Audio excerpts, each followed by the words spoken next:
घर में अकेले होने का एहसास वैसे ही काफ़ी डरावना होता है, लेकिन उससे भी ज़्यादा खौफनाक तब होता है जब आपको एहसास हो कि शायद आप घर में अकेले है ही नहीं।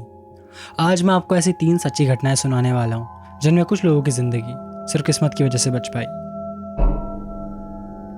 ये बात तब की है जब मैं 8 साल का था। उस समय हमारे इलाके में आए दिन गोलीबारी की खबरें आती रहती थी, इसलिए मेरी मम्मी घर से बाहर जाते वक्त हमेशा घर का सिक्योरिटी अलार्म ऑन करके जाती थी। उस रात करीब 1 बजे का समय रहा होगा। मम्मी किसी काम से बाहर गई थी और घर पर सिर्फ मैं और मेरी 2 बड़ी बहनें थी। हम तीनों अपने अपने कमरे में थे।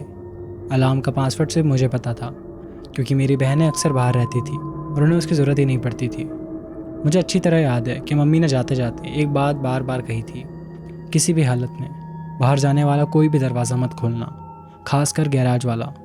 कुछ देर सब बिल्कुल शांत था, फिर अचानक पूरे घर में अलार्म ज़ोर ज़ोर से बजने लगा। इतनी तेज़ आवाज़ थी कि मैं बिस्तर से उछलकर खड़ा हो गया। मेरी दोनों बहनें भी अपने अपने कमरे से भागकर बाहर आ गई। क्या हुआ? किसी ने दरवाज़ा खोला क्या? मैंने जल्दी से जाकर अलार्म बंद किया। हम तीनों एक दूसरे का चेहरा देख रहे थे। किसी को कुछ समझ नहीं आ रहा था। तभी बाहर से एक ज़ोर की आवाज़ आई।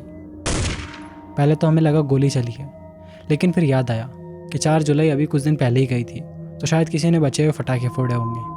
हमने खुद को समझाया कि शायद अलार्म में कोई गड़बड़ी हुई होगी और वापस अपने अपने कमरे में चले गए। लेकिन मुश्किल से कुछ ही मिनट बीते होंगे कि अलार्म दूसरी बार बज उठा। इस बार मेरे हाथ पैर सच में ठंडे पड़ गए। मैं बाहर निकलने की हिम्मत ही नहीं कर पा रहा था। मेरी बहनों ने लगभग मुझे खींच कर बाहर निकाला ताकि मैं फिर से अलार्म बंद कर सकूं। हमने पूरे घर के दरवाजे चेक किए, सब बंद थे, लेकिन एक दरवाज़ा ऐसा था जिसे हमने जानबूझकर नहीं खोला। गैराज वाला दरवाज़ा जो पीछे वाले आंगन में खुलता था। हम तीनों को डर था कि अगर सच में कोई बाहर खड़ा हुआ तो, या अगर कोई पहले से गैराज के अंदर छिपा हुआ हुआ तो। हम में से किसी ने भी उसे खोलने की हिम्मत नहीं की। मेरी बड़ी बहन ने कहा, चलो मम्मी के कमरे में चलते हैं। हम भागकर मम्मी के बेडरूम में गए और अंदर से दरवाज़ा बंद कर लिया। अब सवाल था, अगर कोई अंदर आ गया था अब सवाल था अगर कोई अंदर आ गया तो अपना बचाव कैसे करेंगे। जो भी हाथ में आया वही उठा लिया। मेरी एक बहन ने कोई भारी चीज़ पकड़ ली और मैंने एक मेटल की परफ्यूम की बोतल उठा ली। उस वक्त वही मुझे हथियार जैसा लग रहा था। हम बिना आवाज़ किए कमरे में बैठे रहे। हर छोटी सी आवाज़ पर ऐसा लगता जैसे कोई घर के अंदर चल रहा हो। हमने कई बार अपनी सांसें तक रोक ली ताकि अगर कोई बाहर हो तो उसे पता न चले कि हम किस कमरे में हैं। पता नहीं कितनी देर बीत गई, शायद 2 घंटे, शायद उससे भी ज़्यादा। लेकिन उसके बाद अलार्म फिर कभी नहीं बजा। आखिरकार हम धीरे धीरे अपने कमरे में वापस चले गए। अगले दिन हमने मम्मी और अपने बड़े भाई को पूरी बात बताई। मम्मी ने घर का हर कोना चेक किया। उन्होंने कहा कि पीछे वाले आंगन में किसी के घुसने का कोई निशान नहीं था। किसी दरवाजे को ज़बरदस्ती खोलने की कोई कोशिश नहीं दिखी। तो फिर अलार्म 2 बार क्यों बजा? अगर कोई नहीं था तो उसे ट्रिगर किसने किया? आज तक हमें इसका जवाब नहीं मिला। कुछ साल बाद हम वो घर छोड़कर दूसरे घर में चले गए, क्योंकि मालिक को पूरे घर की मरम्मत करवानी थी।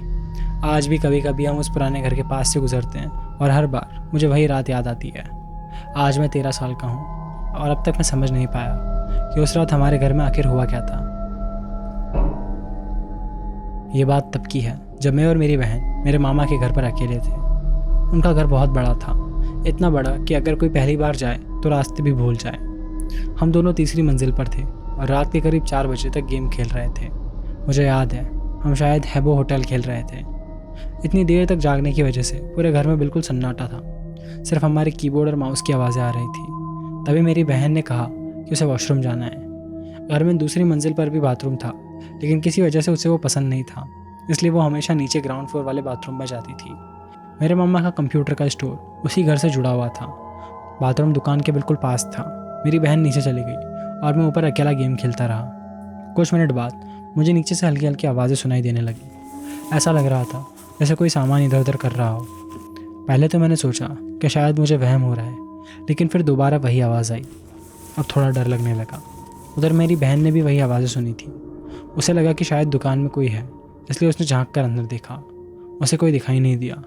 हाँ, कुछ कागज़ ज़मीन पर बिखरे हुए ज़रूर थे। उसने सोचा कि शायद मामा दुकान बंद करते समय कुछ ढूंढ रहे होंगे और जल्दबाजी में कागज़ वहीं छोड़ गए होंगे। उसे कुछ ज़्यादा अजीब नहीं लगा, इसलिए वापस ऊपर आ गई। उसने मुझे आवाज़ के बारे में बताया, लेकिन हमने ज़्यादा ध्यान नहीं दिया। हमने सोचा कि शायद हमारा ही वहम होगा और फिर हम दोबारा गेम खेलने लगे। करीब सुबह के 5 बजे मामा वापस घर आए। उन्हें देखकर मेरी पहली चिंता ये थी कि अब इतनी देर तक जागने के लिए डांट पड़ेगी। लेकिन जैसे ही वो ऊपर आए, उनके चेहरे पर गुस्सा नहीं था, बल्कि राहत साफ दिखाई दे रही थी। उन्होंने आते ही पूछा, तुम दोनों ठीक हो ना? हम दोनों हैरान रह गए। फिर उन्होंने बताया कि उनकी दुकान में कोई घुसने की कोशिश कर रहा था। तभी हमें समझ आया कि जो आवाज़ें हमने सुनी थी वो हमारा वहम नहीं था, कोई सच में दुकान के अंदर घुस चुका था। अगर उस रात मेरी बहन नीचे वाले वॉशरूम में न जाती या हम दोनों जल्दी सो गए होते तो बहुत मुमकिन था कि वो चोर धीरे धीरे ऊपर आ जाता और अगली बार जब हमारी आंखें खुलती तो हमारे कमरे में एक अजनबी खड़ा होता। बाद में सुबह पुलिस भी आई थी, लेकिन हैरानी की बात यह थी कि उन्होंने हमसे कुछ पूछा तक नहीं। आज भी जब उस रात के बारे में सोचता हूँ तो सबसे ज़्यादा डर इस बात का लगता है कि उस दिन हम दोनों को ज़रा भी अंदाज़ा नहीं था कि हमारे घर के नीचे कोई चुपचाप घुस आया था। ये घटना तब की है जब मैं घर पर अपने छोटे भाई का ध्यान रख रहा था। मम्मी पापा किसी काम से बाहर गए हुए थे और घर में सिर्फ हम दोनों ही थे। हम अपने अपने कमरे में बैठकर वीडियो गेम खेल रहे थे। कुछ देर बाद मुझे याद आया कि मैंने हमारे लिए खाने की चीज़ ओवन में रखी हुई है। मैं किचन की तरफ गया। ओवन के ठीक सामने एक बड़ी खिड़की थी जो हमारे पीछे वाले आंगन में खुलती थी। मम्मी हर रात सोने से पहले वो खिड़की बंद कर देती थी, लेकिन उस रात वो मुझसे खुली रह गई थी। जैसे ही मैं ओवन के पास पहुंचा, मेरी नज़र सीधा उस बड़ी खिड़की के बाहर गई और वहाँ एक आदमी खड़ा था। कुछ सेकंड के लिए हमारी आंखें मिली। उसका चेहरा आज भी मेरे दिमाग से नहीं निकलता। वो लगभग पूरी तरह गंजा था, लेकिन उसके सर पर जगह जगह बालों के छोटे छोटे गुच्छे चिपके हुए थे। ऐसा लग रहा था जैसे किसी ने बालों के टुकड़े उठाकर और उसके सर पर रख दिए हो। उसका चेहरा बिल्कुल अजीब और डरावना लग रहा था। मैं बिना एक सेकंड गवाए पीछे हटा, दौड़कर खिड़की के ब्लाइंड्स बंद किए और उसी पल उसने पूरी ताकत से खिड़की पर मुक्का मारा। मेरा दिल जैसे वहीं रुक गया। मैं भागकर अपने कमरे में पहुंचा, अपने छोटे भाई को पास बैठाया और तुरंत एक किचन वाला चाकू उठा लिया। फिर मैंने मम्मी और पापा को फ़ोन लगाया। उसी समय मैंने अपने छोटे भाई के फ़ोन से 911 पर भी कॉल कर दिया ताकि दोनों से एक साथ बात हो सके। बाहर से लगातार खिड़की पर ज़ोर ज़ोर से मारने की आवाज़ें आ रही थी। मेरे पापा के एक दोस्त उसी इलाके में रहते थे। पापा ने तुरंत उन्हें हमारे घर भेज दिया, लेकिन उनके पहुंचने से पहले ही कांच टूटने की ज़ोरदार आवाज़ आई। उस आदमी ने खिड़की तोड़ दी थी।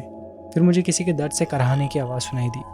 शायद खिड़की तोड़कर अंदर कूदते वक्त उसके पैर टूटे हुए कांच के टुकड़ों पर पड़ गए थे, लेकिन वो रुका नहीं। कुछ ही सेकंड बाद मुझे घर के अंदर भागने की आवाज़ सुनाई देने लगी। वो एक एक कमरा चेक कर रहा था। मेरी सांसें तेज़ हो चुकी थी। मैं अपने छोटे भाई के कमरे के पीछे वाले दरवाजे के सामने खड़ा था। उसके कदम हमारे कमरे के बाहर आकर रुक गए। अगले ही पल उसने दरवाजे पर मुक्का मारा, फिर दूसरा, फिर तीसरा। हर बार के साथ ऐसा लग रहा था कि दरवाज़ा अब टूट जाएगा। घबराहट में मैंने चाकू दरवाजे की तरफ पूरी ताकत से घोंप दिया।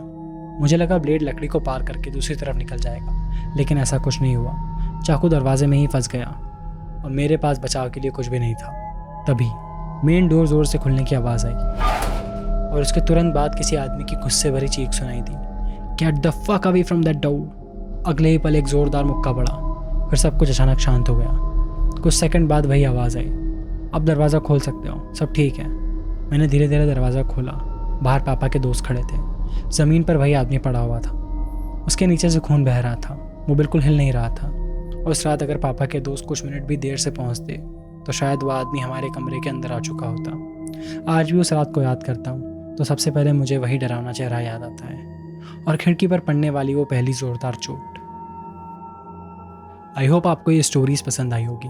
अगर आपके पास भी कोई पैरानॉर्मल या नॉन पैरानॉर्मल स्टोरी है, dshirtstory@gmail.com मेल पर सेंड कर सकते हैं। अगर आपको ये वीडियो पसंद आई हो तो इस वीडियो को लाइक करना और चैनल को सब्सक्राइब करना मत भूलना।